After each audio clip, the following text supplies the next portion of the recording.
Topic Thunder, it's Topic Thunder. Just acknowledging knowledge with no scholarships. It's Topic Thunder, it's Topic Thunder. Breaking everything down, tech to politics. It's Topic Thunder, it's Topic Thunder. We don't tell you what you want, we just give you what you need. It's Topic Thunder, it's Topic Thunder. News, brews, and views from these Chi-Town streets. Topic Thunder.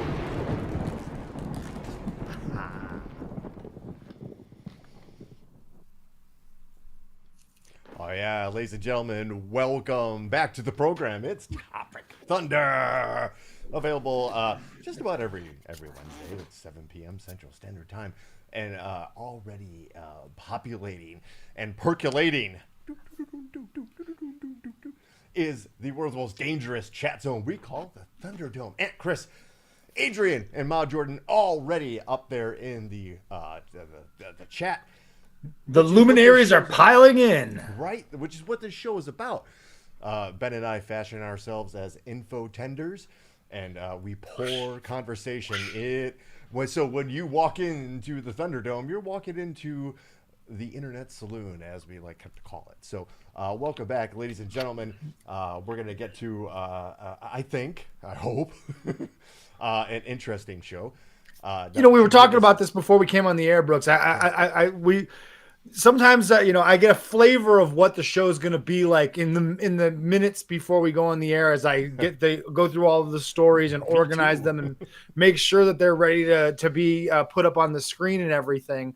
And as I was going through, I noticed this is going to be one of what I'm going to affectionately call a breadcrumb episode. Where everything seems to link together. So we're not going to have a broad range of topics but we're going to have a broad range of topics within a couple of larger topics on this episode. So we're going to deep dive a little bit more, which is what it's fun to do this every once in a while. I like when we spray to all fields. That's fun. But I also like when we hone in on something and we also see how when things are linking together and we all together kind of go, oh, whoa, as the links start to come together. I love that. That's one of my favorite discussions that we'd have around here in Topic Thunderland. It's like doing a puzzle together, right? Yeah, kind of. Yeah. Like we just pour all the pieces out on the table and we're like, all right, we're going to figure this out. Right, and like you don't know what this thing is by looking at it, so you figure out where it goes, and all of a sudden a larger picture kind of arises. Yeah, it is. It's going to be one of those shows, folks. And yes, it's going to be one of those shows. So why don't we just kind of kick it off right now? Whether you're on Twitch, YouTube, the Facebook, or I don't think we're anywhere else. Certainly Twitch, Facebook, YouTube. Yeah, those are the three big ones. I'm good with that. I mean, listen, if you can't find us and you need to go deeper than that, that's on you. Like, I don't know what to tell you. I'd be touched if we were on the dark web somewhere, but yeah, sure. Right? Like underground, like people love us. Who knows wherever thy Australian guy found us. Right, anywhere. And just by the way, speaking of all of those social media broadcast platforms, while you're watching, and just before we get into our drink here, just hit that like button really quick. It makes a difference. We all talk about that. We all know about like the algorithm of like more likes, the more attention, the more that gets shared and everything. Right. Just go ahead and hit that like button and do us a big favor if you're not already kind of subscribing. And just tune in, subscribe. That also makes a big difference too. And then you won't have to search for a link when the show comes up. So the drink today actually is... What are you drinking on, Brooks? A little bit of red Costco wine. It's actually that rough day. We always... Okay, we're diving in on topics and Brooks is drinking red Costco wine. Folks, we are in for a good one tonight, baby. Woo! Woo! Buckle up, folks. It's that we actually did this wine before. It was the rough day. It had the cool picture of like the sad like kind of dog, like the bulldog with the big jowls. You know that if the head splash, like it's just going to be just a shower for everybody. But it actually was a rough day. So this has become now therapy to kind of communicate and just be normal with y'all. So cheers, Nostrovia Stolat, everybody, Solanche. It's yummy. I've already been drinking it, so I already know. Let's fucking go. Fucking go, everybody. Hey, Ryan Hansen, Dad Evan Brooks, and Sir Aaron have joined us. So welcome, one and all. Topic Thunder is going to bring to you, well, a little story called over 300 missiles and drones being shot across the Middle East towards a country. Affectionately known as the beginning of World War III. Like, well, actually, pretty much officially. Look, I would argue that point by saying when this is all said and done, brother, that the historians will probably look back at the soft invasion of Ukraine back in 2014 as the official start of this, because you think history will look back and say that was kind of the match that lit the fuse, so to speak? That was the moment when certain world stage actors got the green light to go ahead and do whatever the fuck they want, because Western governments were too busy being pussies to do anything about it. But we'll get to that in maybe just a little bit. Okay. I might be a little bit angry. Yeah. You've been watching Turning Point, sir. Hello. This is we're almost done. We're firing through the. We finished, so next week we'll be able to talk more in depth. Yeah, we're firing through that Turning Point documentary, which I highly recommend you watch on Netflix. If you have Netflix, it's free. Check it out. It really sets up the basis of kind of what we're about to talk to here. This is from our good friends at Axios.com. Biden told Netanyahu the U.S. will not support an Israeli counterattack on Iran. President Biden told Israeli Prime Minister Netanyahu during a call on Saturday that the U.S. won't support any Israeli counterattack against Iran, a senior White House official told Axios. Axios is great because they just got to break it down to bullet points. It's really easy to read. Why this matters. Biden and his senior advisors are highly concerned an Israeli response to Iran's attack on Israel would lead to a regional war with catastrophic consequences, U.S. officials said. And the biggest, you think? Yeah, duh. Iran launched attack drones and missiles against Israel on Saturday in retaliation for an Israeli airstrike in Syria that killed a top Iranian general. So let's understand. No. Only Israel is allowed to retaliate. That's what if we've learned nothing from Joe Biden and the folks in the U.S. government, it's that only Israel is allowed to retaliate. We might be a little bit on. We don't necessarily agree on a lot of things. But we also agree on a lot of things. This might be one of those things that we kind of agree on here. More than 200 drone, cruise missiles, and ballistic missiles were fired from Iran. An Israeli Defense Force spokesperson said most of the threats were intercepted outside of Israel airspace, which leads me to a little bit of a sidetrack. Talk about the countries that were actually participating in actively defending Israeli airspace, that not in Israeli airspace. Saudi Arabia apparently was sharing some information. Saudi Arabia participated in shooting down drones, ballistic, and cruise missiles. Jordan opened up its airspace for not only Israeli airplanes, but also U.S., French, and UK airplanes to actively hunt and destroy drones and cruise and ballistic missiles. We're going to get into a little bit more of the technology that was using this, because for the first time ever, the United States used a weapon they've never used in live combat before. Really? Interesting. And it gets really fun because it hits the different notes of the show, because there's a heavy volume of science involved in the weapon they used. Love it. That's great. Why this particular moment matters. Biden and his senior advisors were highly concerned. We were talking about the more U.S. Behind the scenes, Biden told Netanyahu that the joint defensive effort by Israel, the U.S., and other countries that matters. That Saudi Arabia, that other Muslim countries, or they definitely came to Israel's defense, and that is an interesting tidbit, right? That U.S. warplanes were involved. U.S. cruisers were firing missile weapons. Yeah. Right. Yeah, it's interesting because you would have thought Saudi Arabia would have stayed out of it. Right? Jordan closed its airspace. They all closed their airspace hours before, and it was literally happening our time, kind of more like early morning. So it was something that like it was going on, and I'm trying to. My weekend routine is to wake up, walk the dog, get a cup of coffee, sit down, and play some video games. It's my alone time. There you go. Love it. Do not ever disturb me. I'm just kidding. But like it's something where I let the pretty lady sleep in, right? For her the time to get all that beauty rest that she gets. Sure. Clearly.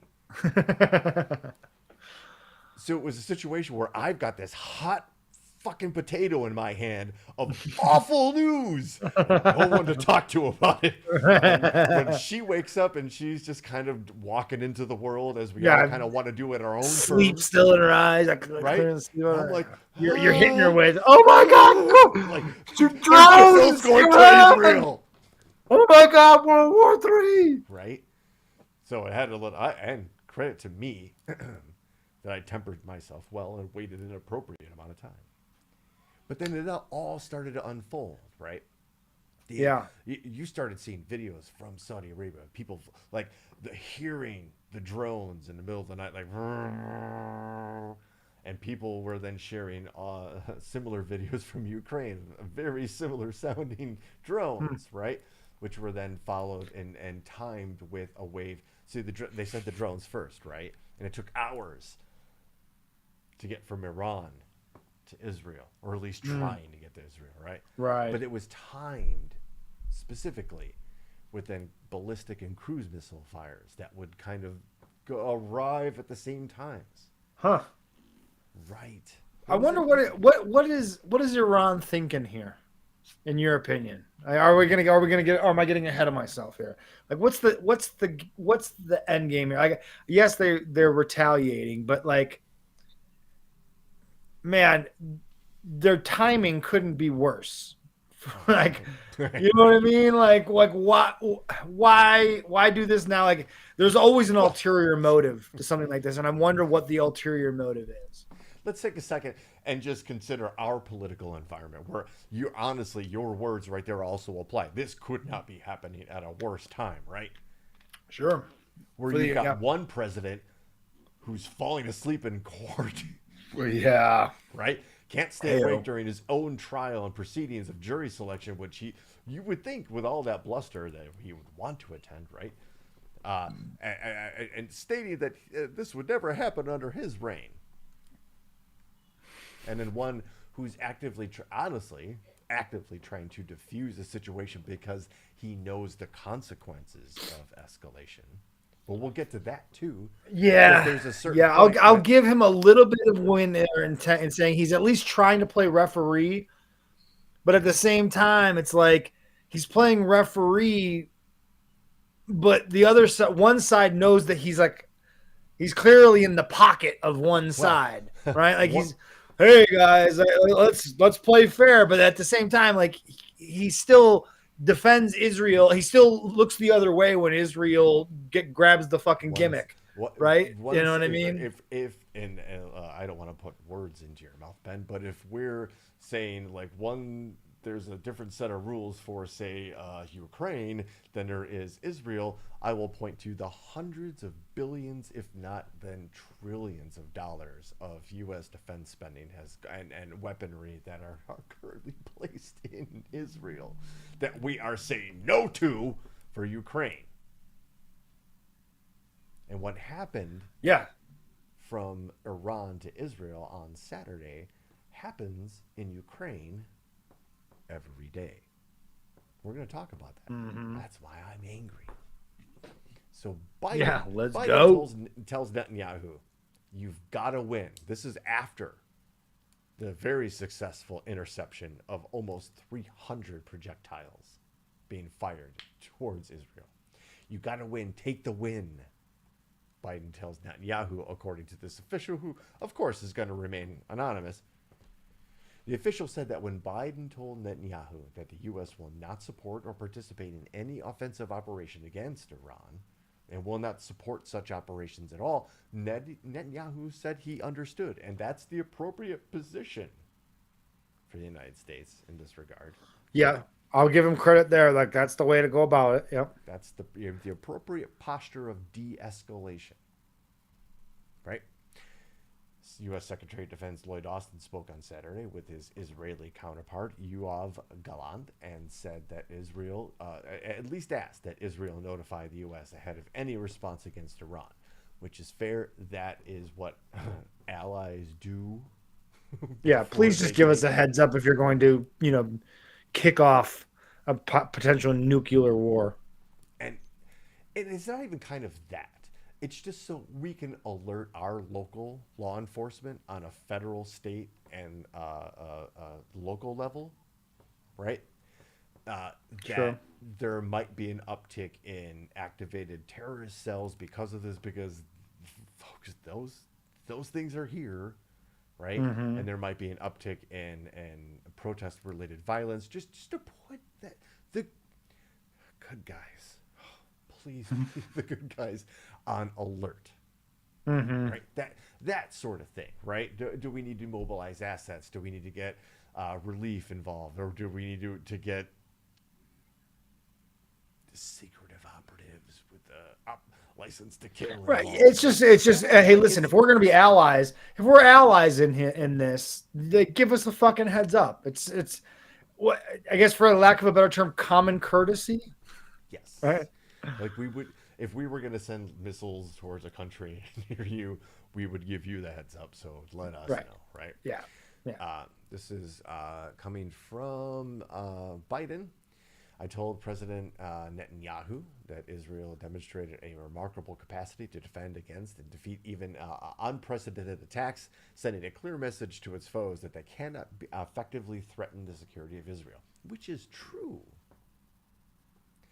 And that's no small feat. Now, it took the might of some mighty countries to help out.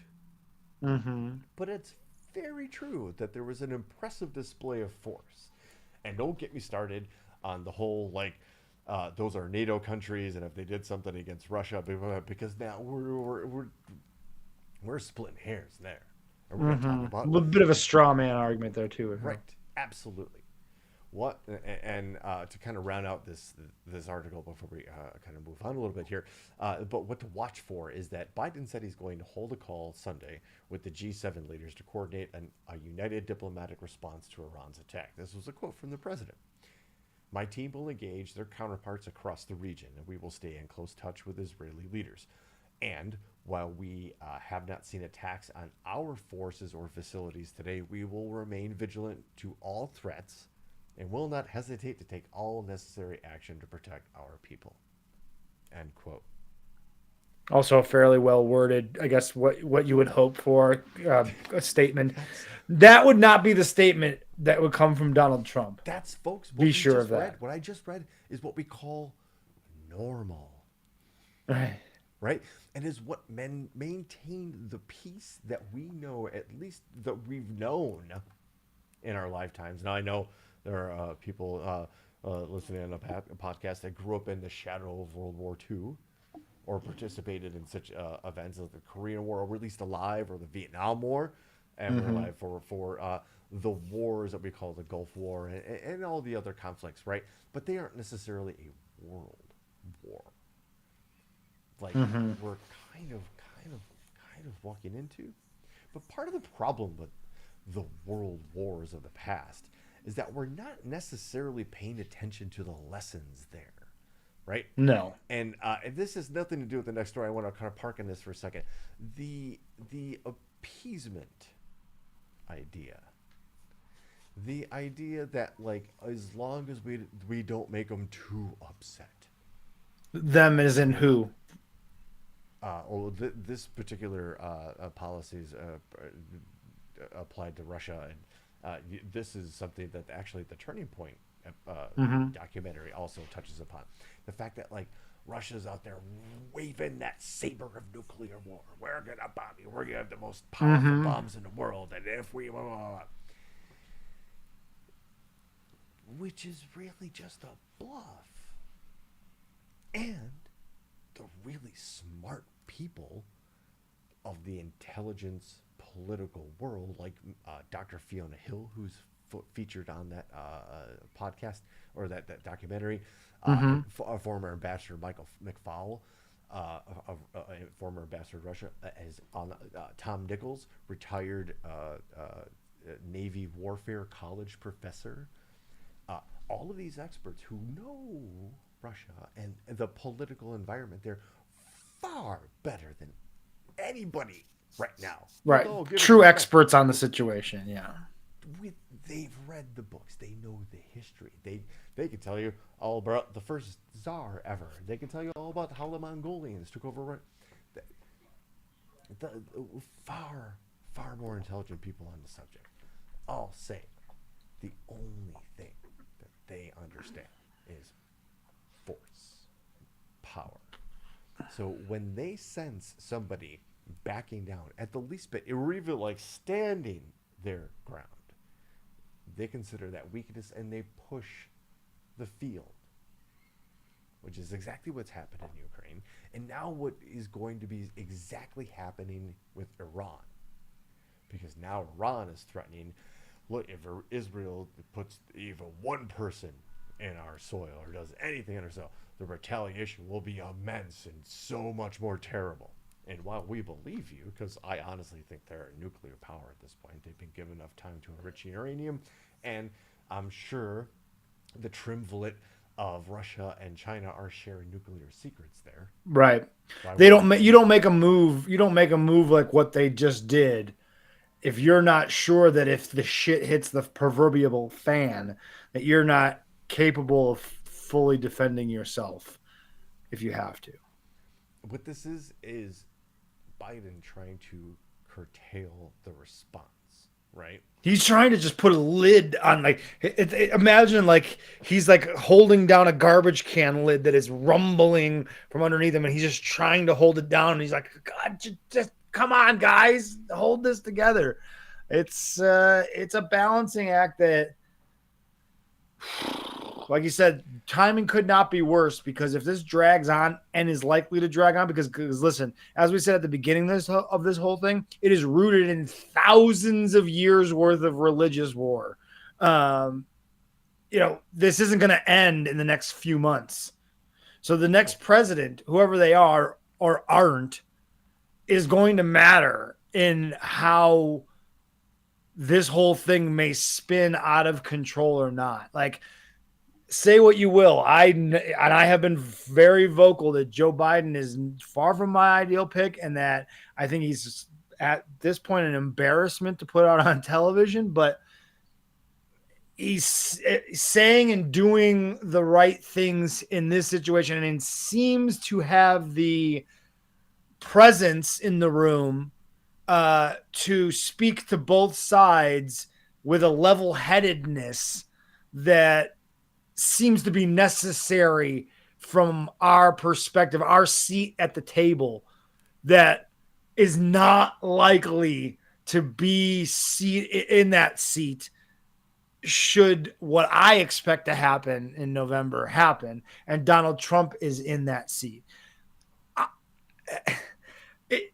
He's not going to be the not the brains, but the level head in the room. He's not going to be the voice of reason in the room. I mean, did you hear him babbling about the Gettysburg Address the other day? Yeah, like he's not when he doesn't know what the fuck he's talking about, he just babbles and says words. And if he gets in front of those guys and starts babbling and saying words about how great everything is and how, awesome and wonderful and big and hugely and all of the things that he says when he's rambling about things he doesn't understand, what is that going to do? There's no peacekeeper at the fucking table if he's involved. And it's murky water, given all of the wonderful misinformation and disinformation available out there. Like apparently decision makers aren't aware of the black and white issues that are here.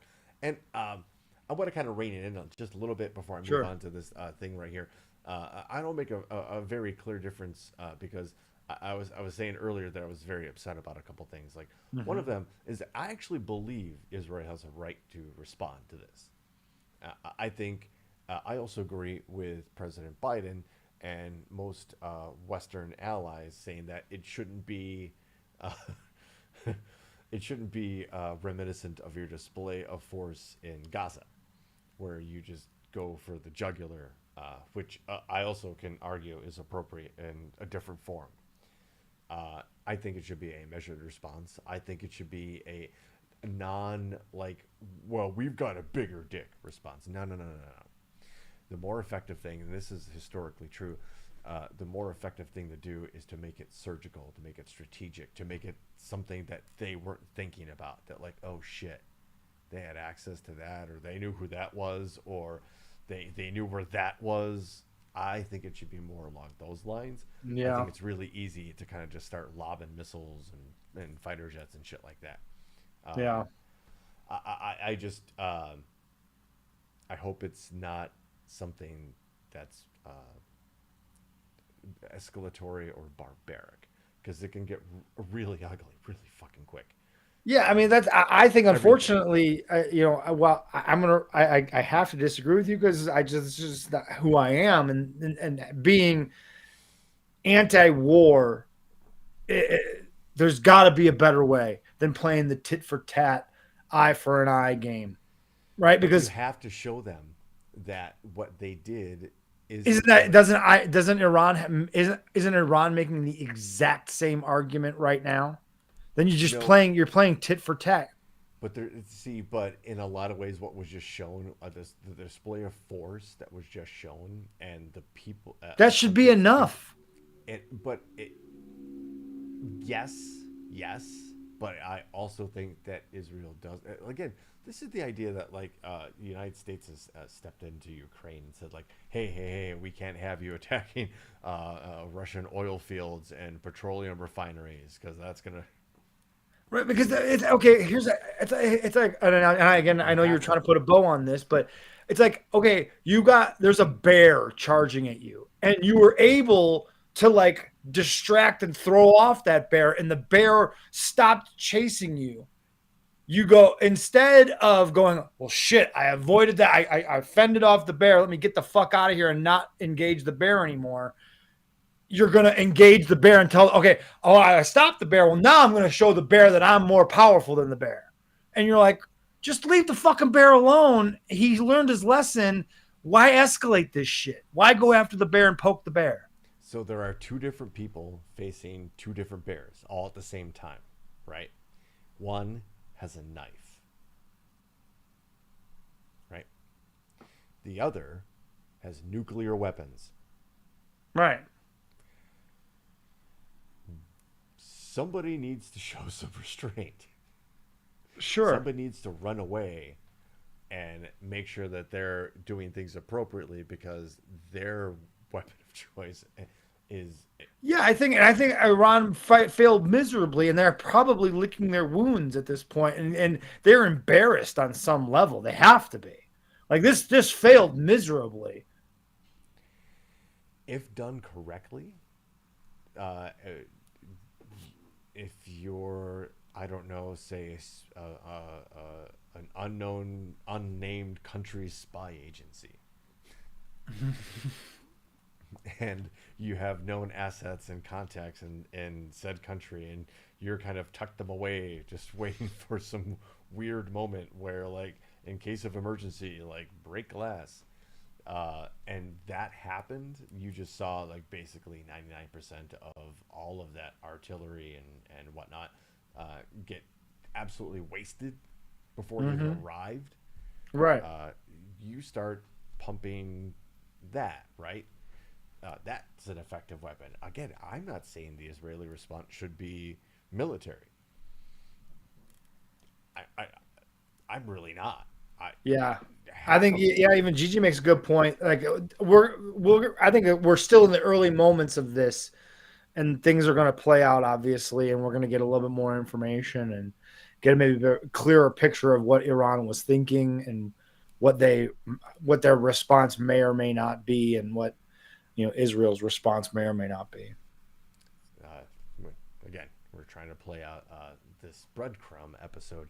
So in this whole situation, I saw a fascinating article that we're just going to glance through really quick here. That and I talked about this earlier, that the U.S. Navy shot down an Iranian missile with a weapon they've never used in combat before. The U.S. Navy fired SM-3s to intercept Iranian ballistic missiles last weekend. Secretary of the Navy Carlos Del Toro confirmed the use of the SM-3 during a Tuesday hearing. It is the first. All right, here we go. It is the first time that the exo-atmospheric interceptor has been used in combat.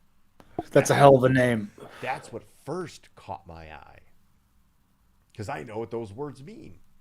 Right. So I don't. Outside or outside of. So and atmospheric. So.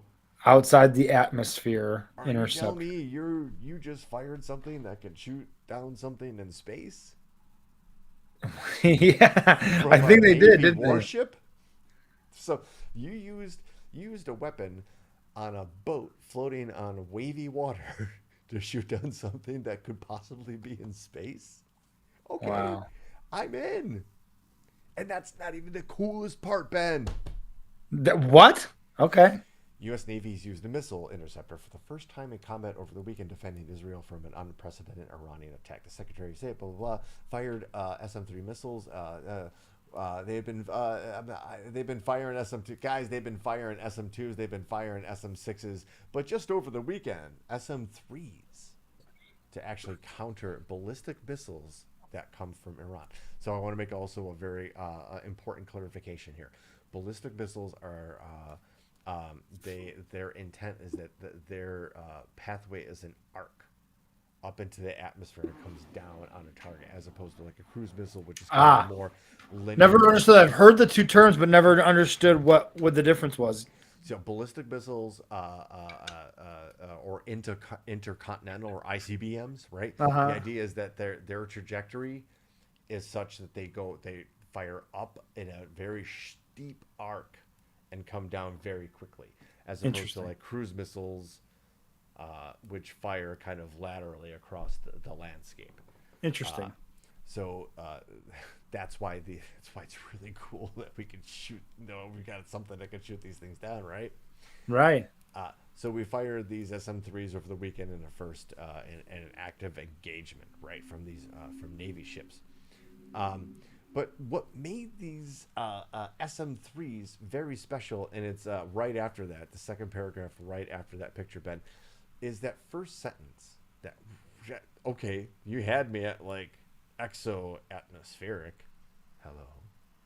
The SM-3 is an element of the Navy's advanced Aegis combat system that uses a kinetic kill vehicle to hit and destroy short and intermediate range ballistic missiles during the mid-course phase of flight.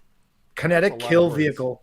By the way, Kinetic Kill Vehicle was a hell of a death metal band in the late 90s. It was a Rough Me Up album that they were told that they should never ever publish ever. The Kinetic Kill Vehicle album. There's a vault for those guys, and then there's what they call the safe. Yeah, that one's never going to see the light of day. Like that one is everything but destroyed. It is basically used as blackmail and compromise against the members of Play it backwards. Ben, I was sold on the idea of finding out what a kinetic kill vehicle was. Yes, me too. Yes, thank you. I'm glad you were thinking the same thing I was, which is what the fuck is a kinetic kill vehicle? So I did the old Google search and came to the Wikipedia page, and it's also anonymous with a kinetic energy weapon. So what is that? It's a projectile weapon based solely on a projectile's kinetic energy to inflict damage to a target, instead of using any explosive, incendiary, thermal, chemical, or radiological payload. That's a lot of big words, dude. All kinetic weapons work by attaining a high flight speed, generally supersonic or even hypervelocity, and collide with their targets, converting its kinetic energy and relative impulse into destructive shockwaves, heat, and cavitation. Just to give a better maybe overlay, is that picture over to the right. That is a homing overlay experiment. It's a metal fan. It's just a piece of metal. Really. That was rolled up during launch and expanded during flight.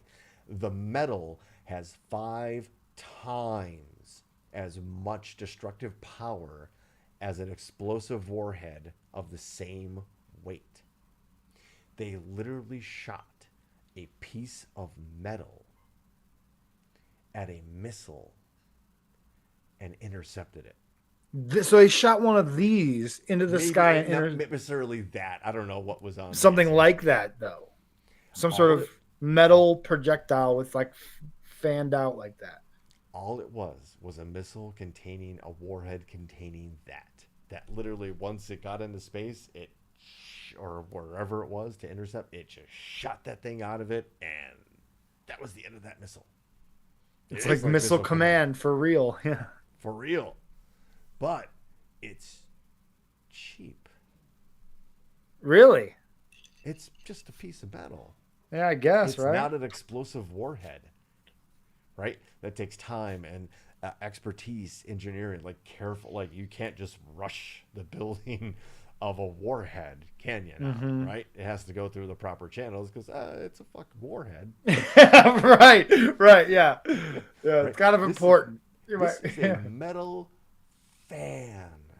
And wait till they start. They already have what they call rail guns that don't use a rocket at all.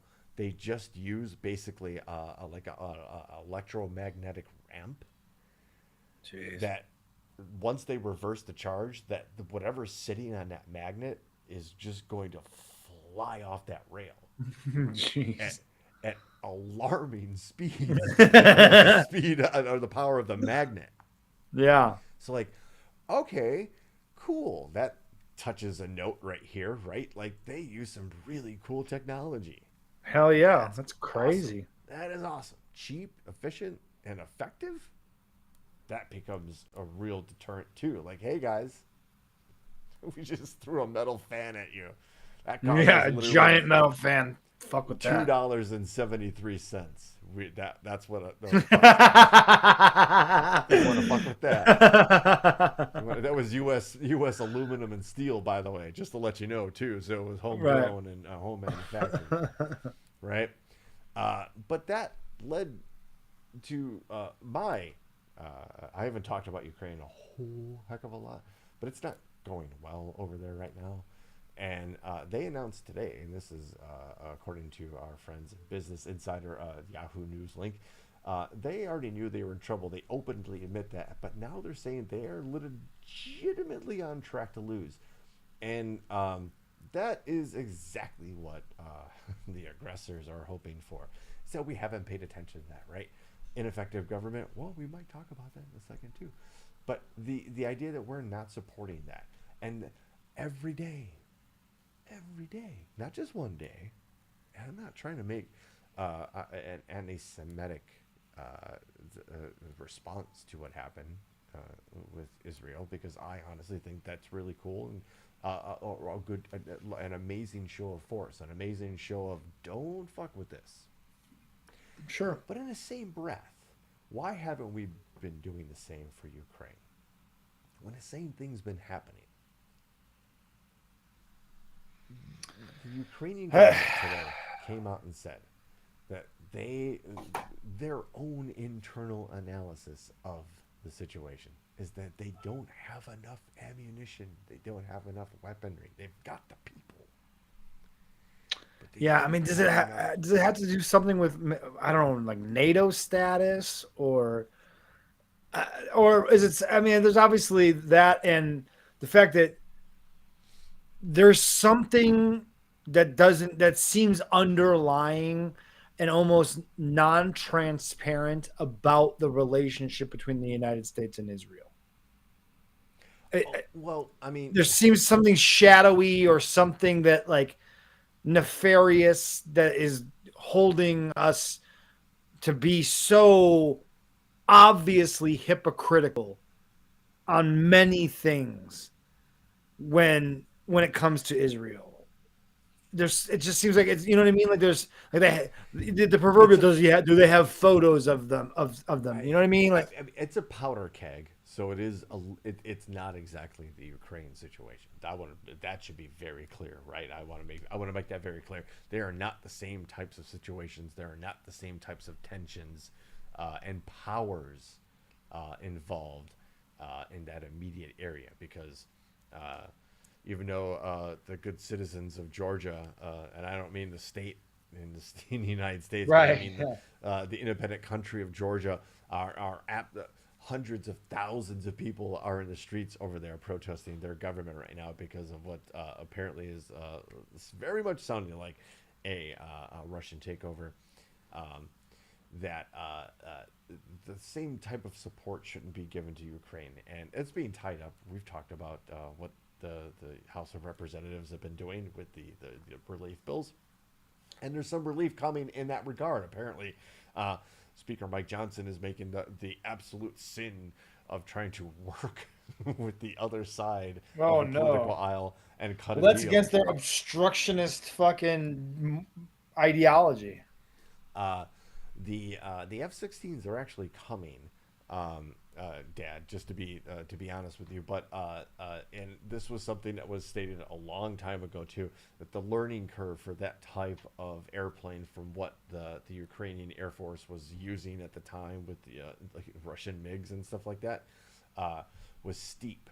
So that is such an advanced vehicle for them. So they're actually, I think a few have actually been delivered. Don't quote me on this, but my inside skinny tells me that there are already qualified flight trained pilots, and there are F-16s available to the Ukraine. I just think that they're waiting for something, which makes sense given their history with this whole situation. Mm-hmm.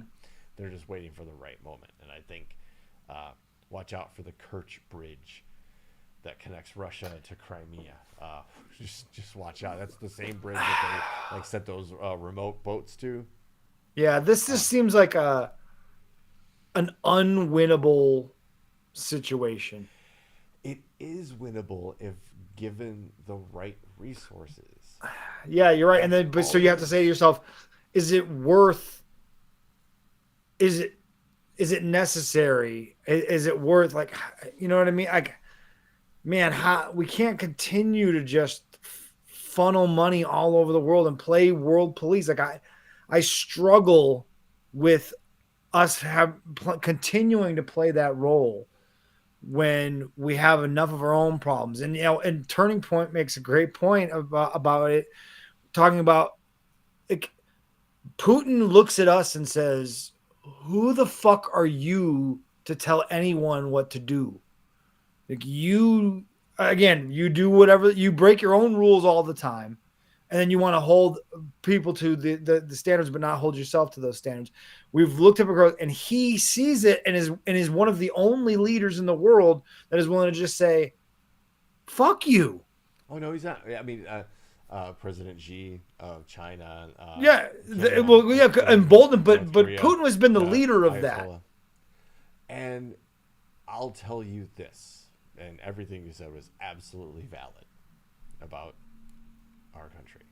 That whatever you think about the situation, if you were to objectively compare the way one country treats its citizenry versus another, and you had to make a decision, you're given all the stats, you're given all the data, life expectancy, average income, house, all that, I meant it, right? And you were given a choice. Would you pick the one that was the young guy on the block, or would you pick the guy that was the old guy on the block, just based on those two philosophies? I've been here longer, so I know what the fuck. Or like, hey, we might We're a little bit. It might be a new way of looking at things, kind of situation. Yeah. Knowing the warts, right? Yeah. And again, at least we have a shot, or had a shot, at forming our own government and being for the people and having laws and benefits passed that truly made being an American citizen like that much more advantageous. We've missed the boat on a lot of that. But if I want to circle back to Ukraine really quick, and we're going to move on. If Ukraine falls, that will not be the end of this discussion. Yeah, I think that's ultimately the other side of the argument, is that it doesn't just end there. Like, there's part of me that's just like, just let Ukraine go, man. Like, it's lost already for all intents and purposes. So just let it go, man. Like, you're trying to hang on to something that's dead. We have neighbors. One is their husband and wife. The husband is from Venezuela. The wife is from Lebanon. And we were in the lobby, in the hallway there, having a discussion with our dogs, and the dogs are running around, and we were talking, and they actually asked about the figures you see behind me here. And to make it simple, I wasn't gonna be like, oh, I collect Marvel and Indiana Jones and G.I. Joe and right, really nerd the fuck out, right? Yeah, right. I was like, oh, I collect these G.I. Joes mainly, two reasons. Like, these are the action figures that like would go and shopping with my mom to get me to shut up and cooperate during shopping. Mm-hmm. Mom would let me buy a G.I. Joe for me. And like, too, the other point is honestly like the very sweet and delicate, innocent belief that we were the good guys, right? Point in my life. That's why I collect these GI Joes, right? Is that I still kind of believe in that a little bit. Sure. And her name is Soho, and she explained, no, you're actually absolutely right, because if your country didn't exist to help out the people that really needed help, or really wanted to be free, you have no idea the amount of suffering and untold lives that have been lost because of basically, like, no, for all your warts, for all your faults, for all of the things that you on the inside like complain about, and rightfully so, because you're given a chance to. Mm-hmm. The minute we talk and criticize our country, somebody's not knocking at our door. Our IP addresses are being cut off. Right. Right. We have that ability. We have that opportunity, and we call that voting. We have we have that opportunity to, as long as we pay attention and know who we're voting for, and are media literate and social media literate, and are able to critically think. We have that opportunity here. That was the gift. That was the idea. And as corrupt as it might be, I can understand that. I can feel that. Yeah, I'm too. The cynic in me gets a little too strong sometimes, right? That's what they want. Yeah. That's the point of disinformation, Ben. It's not to make you think something else. Well, no, it's to make you believe in nothing, but believe. Well, no, it's not that I don't. It's not that I believe in nothing, right? It's just that I believe that like some shit ain't our responsibility, and some shit has to be like some people. Sometimes some people gotta lose. There's gonna be losers in this situation. Sometimes people gotta lose, and it's not. We can't be there to save everybody all the time. Some of the South American excursions this country has taken are completely in that vein, right? Yes. We've done more damage sometimes there than we've done any good. Right. Again, with good intentions or not. Fault of the people that were elected that put those people, Donald Rumsfeld, the dictator, in power in the 60s. Right. We suck at interfering. Our history has shown the United States, the CIA, the United States government, not really good at the whole interfering in other nations thing. Like we're not good at it. Haven't been good at it. Look, on the ever stage, really. We're the brash young upstarts, and that's what Putin's pissed about, right? Still, right? Even as it's a couple hundred years old now, right? We're still the brash young upstarts because we haven't been around as long, right? 248 years coming up here soon. But again, these other countries have had thousands of years of history. Any country in Europe, they have churches that are older than this country. Right? Yeah, exactly. They have buildings that are older than this country. Yeah. It just happened, I think, in Denmark. They just a terrible fire burned a building that was 400 years old. there were Native Americans and Vikings in America at that time, right? That's it. And that's what I thought was interesting. And I don't mean to spoil, and I think this is something that you already know that I'm not going to spoil anything. But I thought it was interesting that Turning Point talks about when they talk about Putin is that he doesn't long for the days of the Soviet Union. In fact, he thinks the people that were running things during the time of the Soviet Union were basically buffoons and did a terrible job and allowed the dissolution of the Soviet Union. He longs for the days of was it Peter the Great? Right? The Russian Empire. The thousands of years prior, like he longs for the days of like the early days of like you said, the Russian Empire, the early days of Russia. Like that's what he longs for. Have been fought over for thousands of years, and a map that is probably 1,500 years old at this point, or at least 1,000 years old at this point.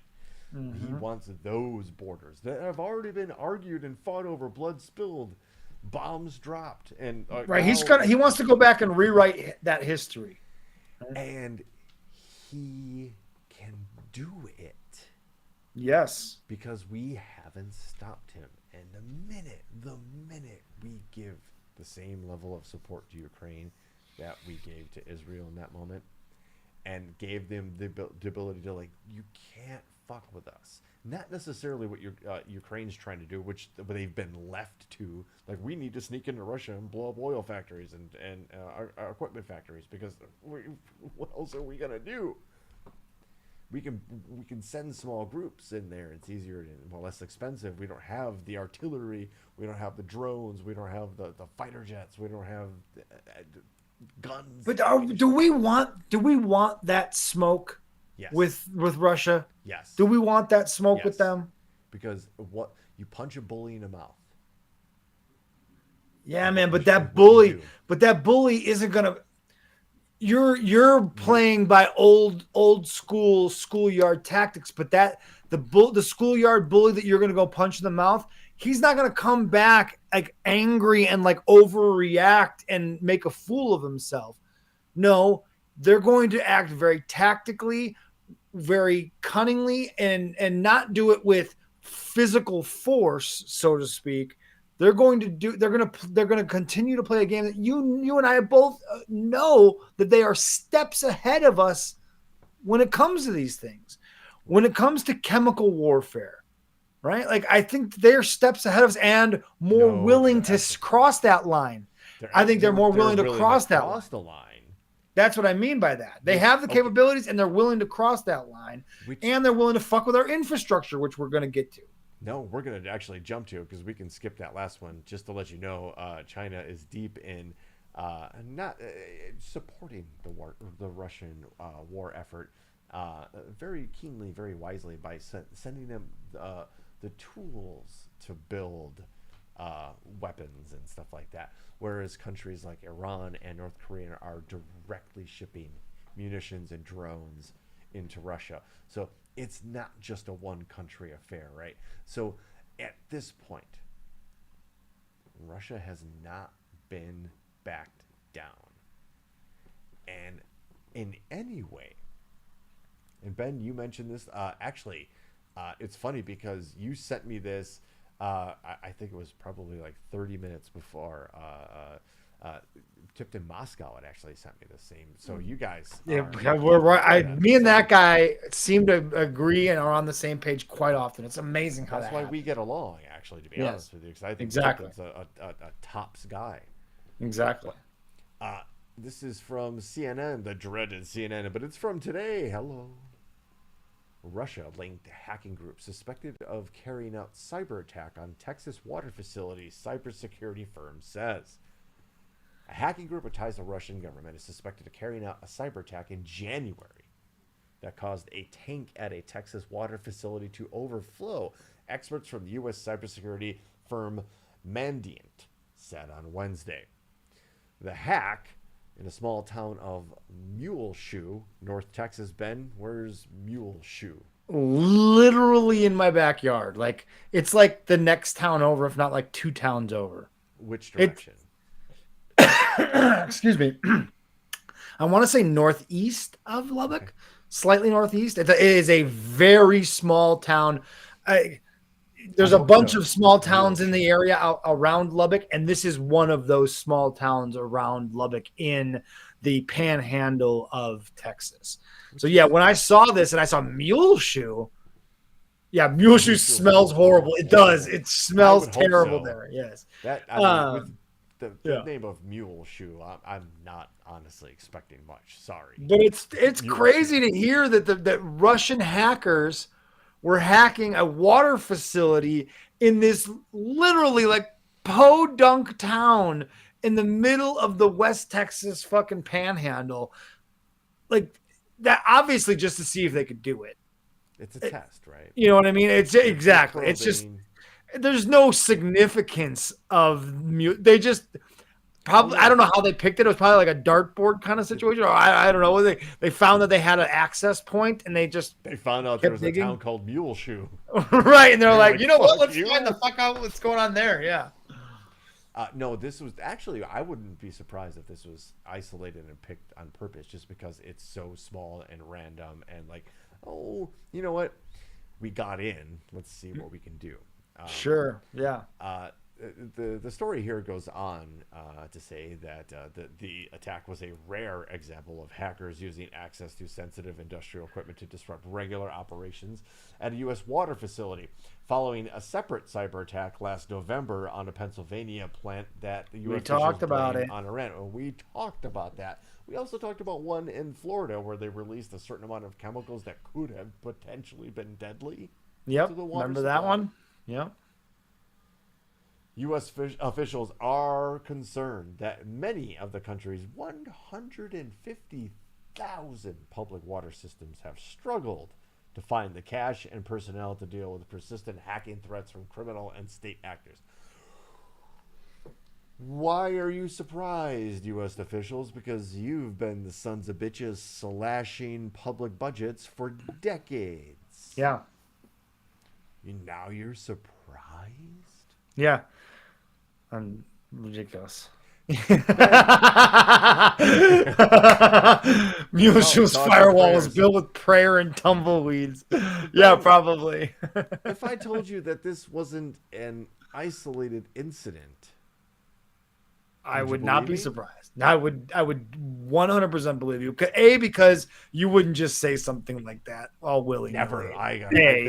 The Chekhov shotgun always fires in my stories. Yes, and on the other hand, even if you weren't that type of person, it sounds very plausible that there are not just this. That wasn't just an isolated incident. From our good friends again at Axios. Wow, this is the most Axios fucking right? Thing. It's the Axios show on top of that. Yeah. Russia-linked hackers claim cyber attacks on U.S., French, and Polish water utilities. A politically motivated hacking group behind the recent series of cyber attacks on water systems in the United States, Poland, and France is now believed to be connected to the Russian military. Researchers at a security firm, Mandiant, warned Wednesday. That same researching group, right? Yeah. Feels like they know something. Why it matters? Well, not that I have to tell you, but water systems remain one of the most digitally insecure critical infrastructures. And a successful attack could also allow hackers to tamper with drinking water and wastewater management. Would that be a big deal? If someone, fucked with the drinking water or the sewage management of... Like reverse the flow of the sewer pipes? Exactly. Could you imagine what kind of fucking disaster like, yeah, it sounds like, oh, that's disgusting, but it would also like be a fucking disaster. It'd be a public health crisis. Yes, like make no mistake, like, yeah, oh, ha ha ha, the shit's coming back up through the pipes, but like, no, that's a big fucking deal. Yeah. We're not as equipped as Chicago is to clean up snow. I don't know how they're clean up Yeah. snow. And I don't know where that goes either. Right, where does it go if it doesn't go back where it was? Where it's supposed to go, which is now flowing the other way because they shut it down, but everybody's still flushing their toilet. Right. Because we all know nobody wanted to wear a mask for the good of public health, and nobody wanted to stay indoors for at least 2 weeks for the good of public health. So why would they stop flushing their toilet? And listen, I get the idea of I don't want to pay taxes, but like this is why we pay taxes, is so we can protect and put in infrastructure to digitally secure the fucking water supply and the sewage management. Like, God damn it, what are we doing? We're spending billions on fucking airplanes, but we don't have a digitally secure water treatment plant and fucking waste management. What the fuck? The Google Cloud-owned Mandiant said in a report Wednesday that the notorious Russian military hacking team known as Sandworm appears to have a direct relationship with several pro-Russia hacktivist groups. One of the Cyber Army of Russia, which has claimed responsibility for cyber attacks on water systems this year. Sandworm is also believed to have the ability to direct and influence the Cyber Army of Russia's activities, per Mandiant. Zoom in. In January, the Cyber Army of Russia posted on its Telegram channel that it had manipulated water systems that control supplies in several Texas towns and a wastewater utility in a Polish village. One such cyber attack in Muleshoe, Texas, resulted in hackers overflowing a water tower, sending tens of thousands of gallons of water into the streets and drain pipes, per the Washington Post. 2 other Texas towns detected malicious activity on their networks at the same time as the Muleshoe attack, CNN reported. In March, the same hacking group shared a different video claiming it broken into a French hydroelectric power station and could manipulate water levels. What they're leaving out about the hydroelectric station is that those are generally built in addition with dams, which hold a ginormous amount, a reservoir of water, from flooding something that could absolutely, positively be nothing less than catastrophic. Right. Again, these are things that are highly critical, and any fucking with them. This is why I'm saying, man, do we want that smoke? Because this is the shit we're up against. It's not hand-to-hand combat with these guys. They're going to do it no matter what. But if we poke the bear too hard, man, they ramp it up to a level that we know they're willing to cross. We're playing a game where we think that there are still rules, and we're going to follow the rules, right? True. And our opponent is highly unlikely to follow the rules. And that's why you need to punch them in the mouth. And it's not because you teach them a lesson. It's because you show that leader is weak in the regard that, like, they can't match your military might or they outthink you on the battlefield. Watch those Turning Point. And you have, like, all of those experts that know the situation, know the Russian mindset, know Putin's mindset, say the only thing he understands is a show of force, because he's not worried about clearly losing Russian lives or any other lives, right? What he's scared of is his life. And that's given the tendency in Russian politics and leadership that when things go south or things just appear to be going the wrong way, that person magically takes a vacation, loses power like Mikhail Gorbachev, or ends up dead in some Russian river with knives and stones stuck in their eyes and weird shit, right? Yeah. That's what he's afraid of. The show of force that makes him look weak is what he's afraid of, because there's no way they launch nuclear weapons. None, because they know the response. Their allies. China knows what happens after that. Iran knows Even North Korea knows what happens after that. Just one, even like one megaton tactical nuke to just wipe out one Orland Park-sized city. Just one. They know the response. And they know what it triggers. But they're daring us. And we're, okay, all right, don't launch those nuclear weapons. Don't do it. You guys have... And we got them too. And if you're going to do that, then guess what? It's all over with. So fuck it.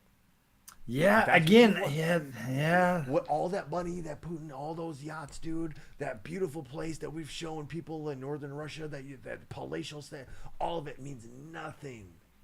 But if that documentary's also showed us anything, is that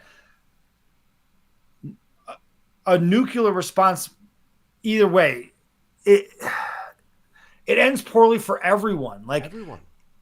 So, like, is the response going to be so catastrophic? Because we know that we can't go balls to the wall in response, because you could literally wipe out billions. Because again, at some point, the nuclear fallout just covers the sun for like the entire planet. And like, even if you weren't anywhere near where those bombs were dropped, or you're not in the United States or Russia where those bombs were dropped, the entire world will be affected. It's over.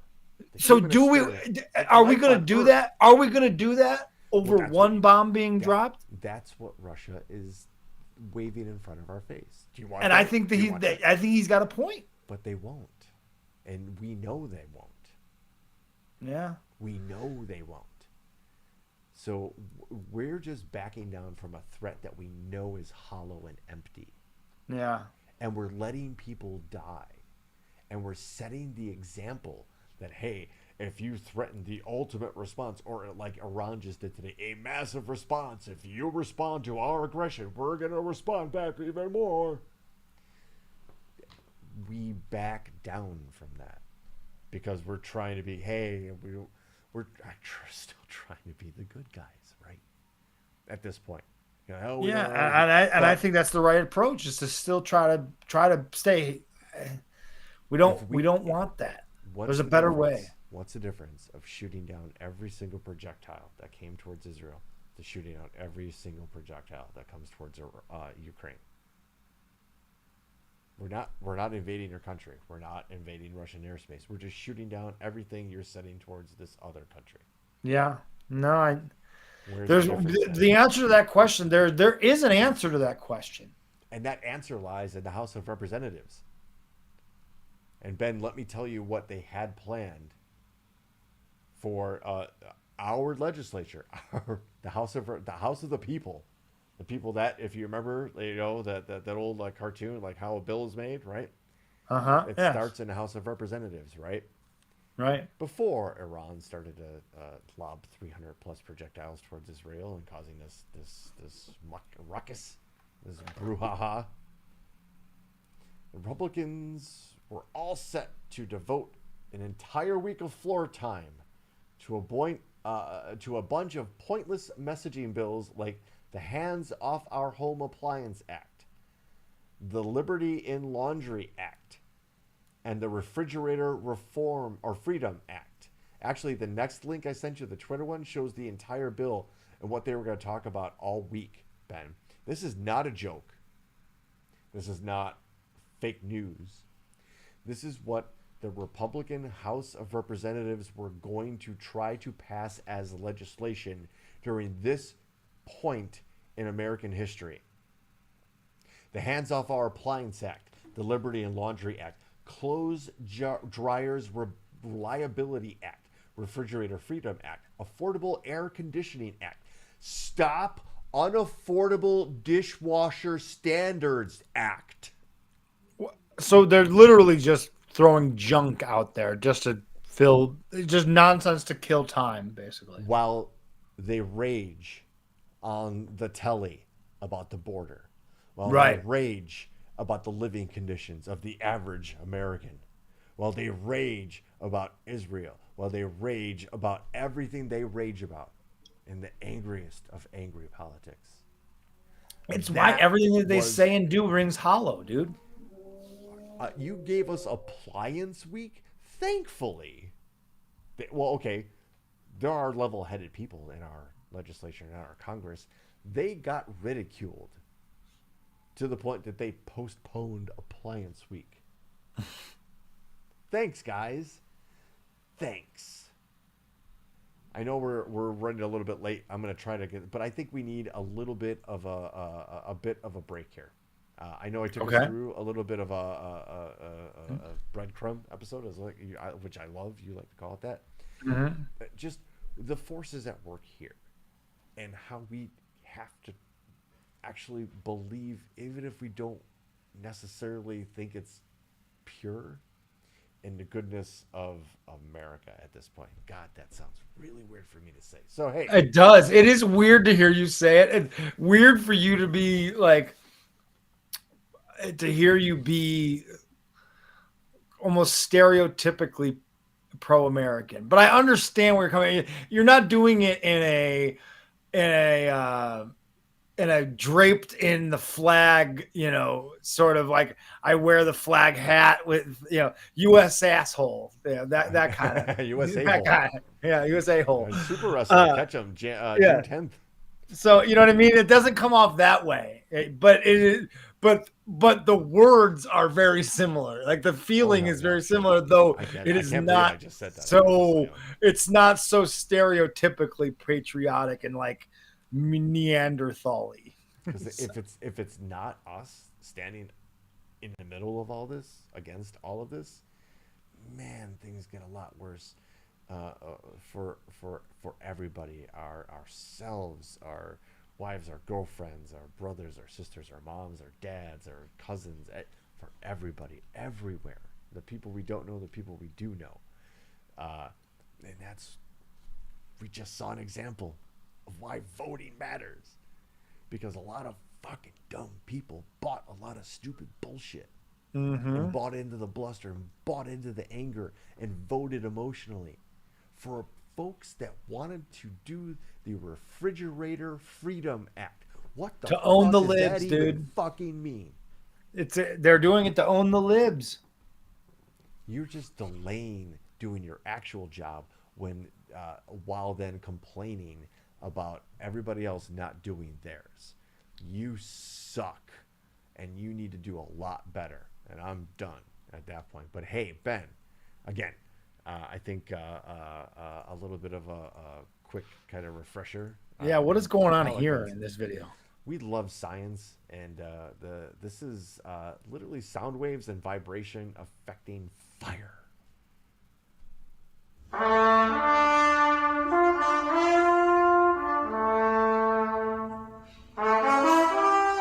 Whoa.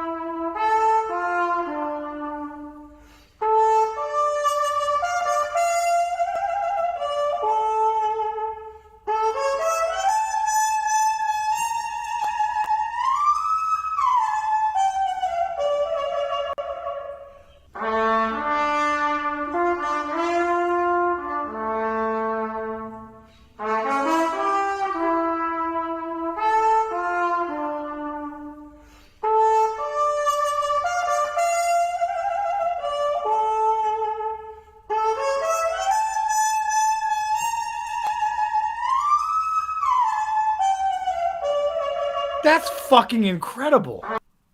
That's insane. Man, how does that work? Well, I'm sure that. So I'm sure there's some forced air going through there. I'm sure the vibrations. That's really fucking impressive. Seriously, the flames aren't dancing to the musical notes. They're responding to the vibrations provided in the airwaves of that trumpet, right? But even so, it has nothing to do with necessarily with the, because you'd think it would be like the oxygen level provided, but that's not. It's the sound wave, because like when he hits the high note, the flames get real big. Like that is really fucking cool. Frequency, and that might have something to do with how narrow the nozzle for that particular flame was, because that's frequency. The same amount of air generally is generated for those for those higher notes and stuff like that. Like the more air you provide in the music, as a former clarinetist, recovering clarinet. The more air you provide to a musical instrument like that, the louder it gets, not necessarily the higher the pitch that you play. Right. So that was all vibration, and wow. Just something that's super cool, right? But I think we're gonna. There's a NASA story there, really quick, that was sent in by our very own Ryan Hansen. Oh, actually, do the Twitter, the bookmarks X. It shows up as really quick. The one the monkey deal.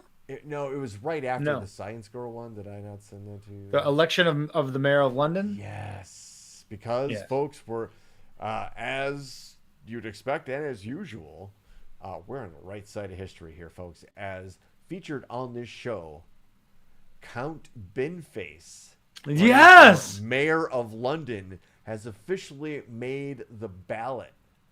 Yes! Here's the ballot. There it is. Count Binface. Oh, man. Showed he has a great video that we showed with a great song. His platform is he's going to make croissants available for everybody and rename a bridge. It's just beautiful. And he made the ballot. Count Binface. Hear, hear, cheer, cheer. Yes, hold on. Just so everybody can remember who we're talking about here. There's our boy Count Binface. It is just on the ballot, baby. Just a great thing, and just a great acknowledgement over everybody's political process, I guess, right now.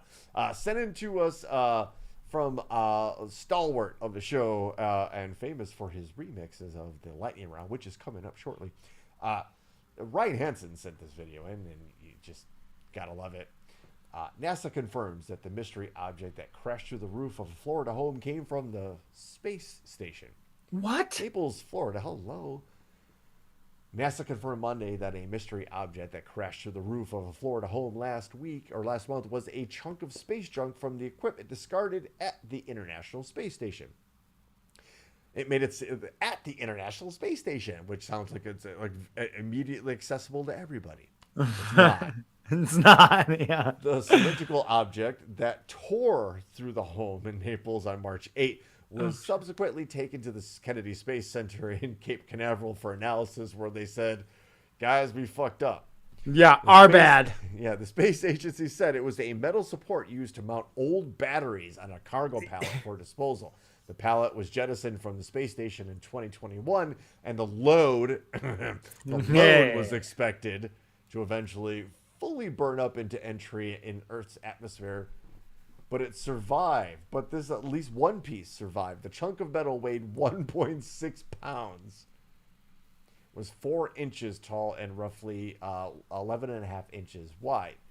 Homeowner Alejandro Otero told the television, WINK, wink, at the time, that he was on vacation when his son told him what had happened. Otero came home early to check on the house, finding the object had ripped through his ceiling and tore up the flooring.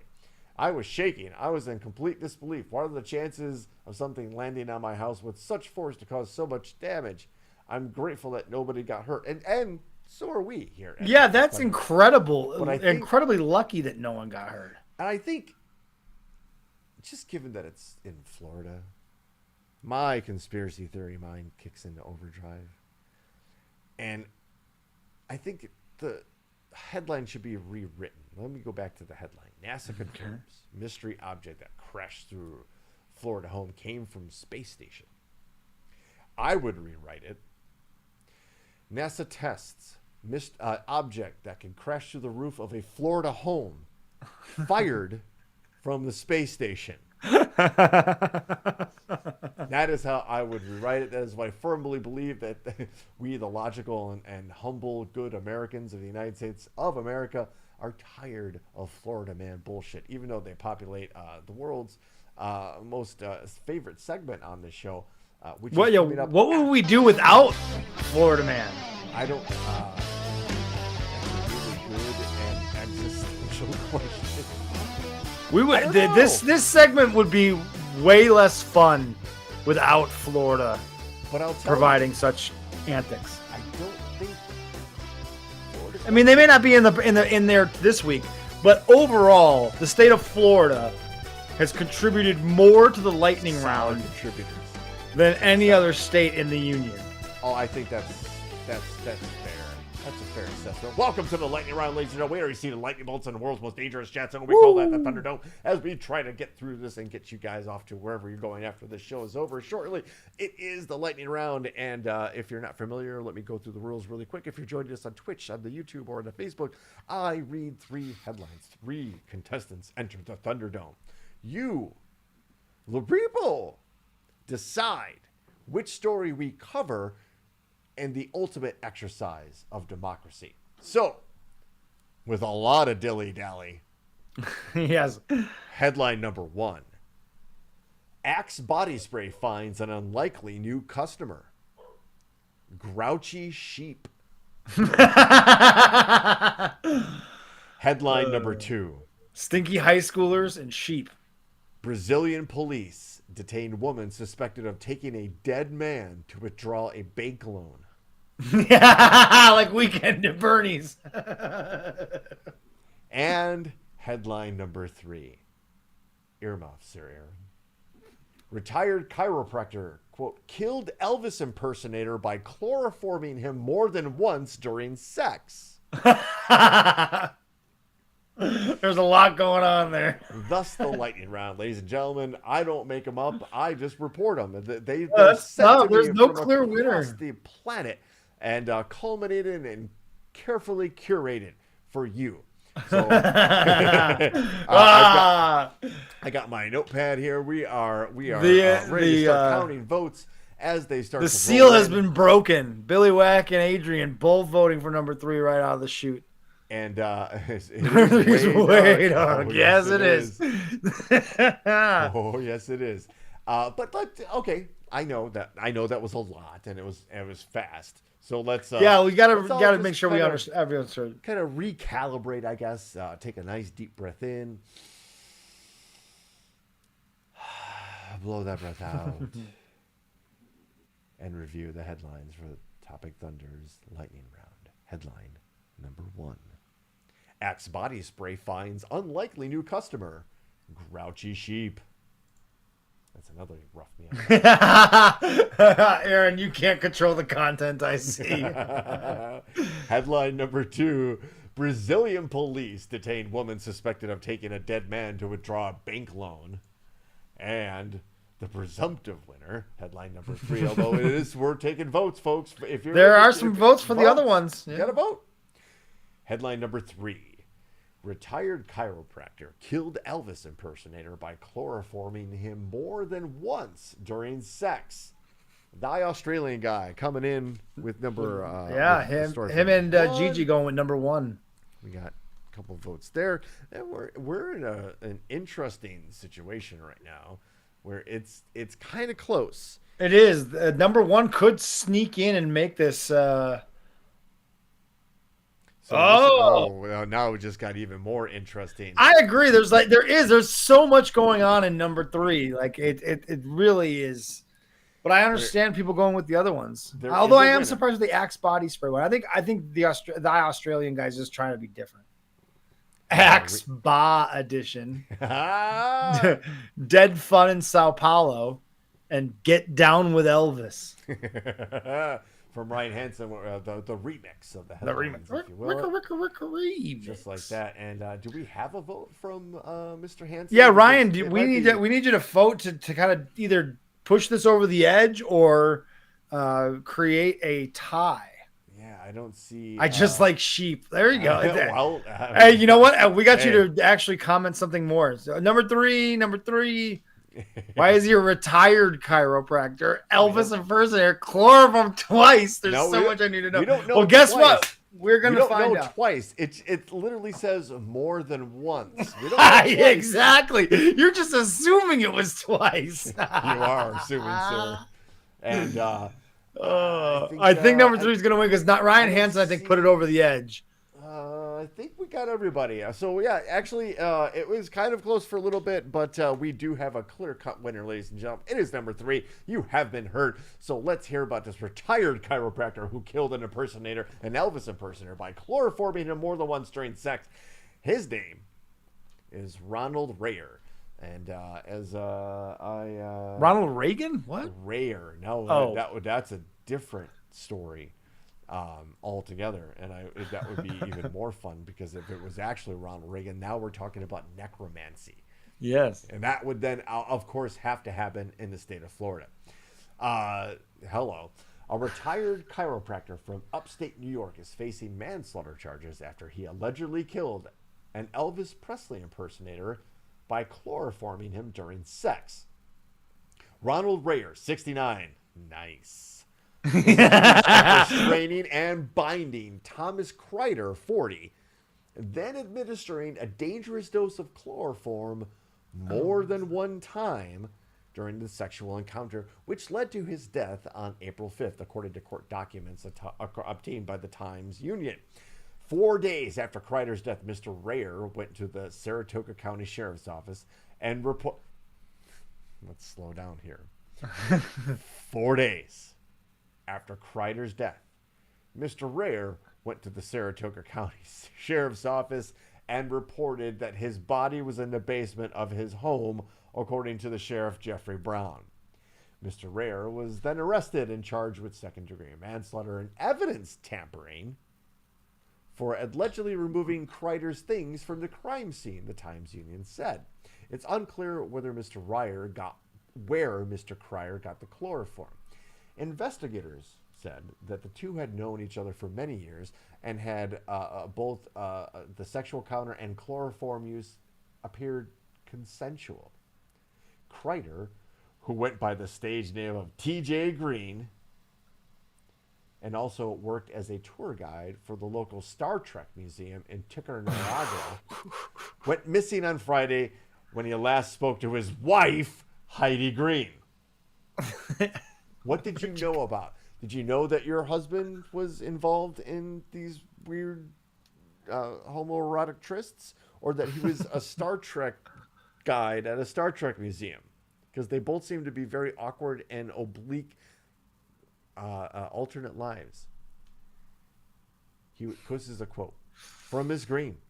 He was always so trusting that even if he met somebody one time, they were a friend, recalling her concern over his easygoing and trusting nature. In the days following the Star Trek superfan's disappearance, his loved ones spread the word on social media. He was a sci-fi geek and nerd, Ms. Green said. He was into so many things. He even got a tattoo sleeve on his arm of just He-Man and She-Ra characters. Oh! Wait a minute. Created to help his wife with. Oh, God damn it, with the tattoos. Kreider as a talented performer, whether he was wearing sequins as Elvis or whether he is guiding Star Trek tour, like live long and prosper. Oh. Is there a piece of Billy Whack that is jealous of his He-Man sleeve? I mean, maybe. Everyone in this story got probably not of this man's ultimate demise. He brought his compassion and energy to every performance, and he touched many lives. The multitude of condolences showed up on social media to speak just how many people loved him. As of Friday afternoon, the campaign had raised over $14,000 for the funeral expenses. This is again from Miss Green. He was my whole world, my heart, my soul.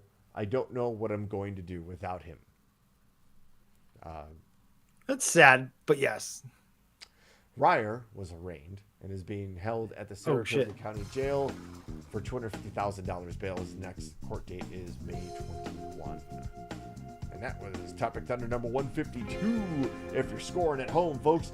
And as always, we are deeply humbled and appreciative of your support every week, every Wednesday at 7 o'clock Central Standard Time on YouTube and Twitch and Facebook. So again, we love getting together like this. It's the community that drives this show, and that's you guys in the world's most dangerous chat zone. So again, thanks for joining us, folks. Don't forget, if you're local here to the Chicagoland area, tune in.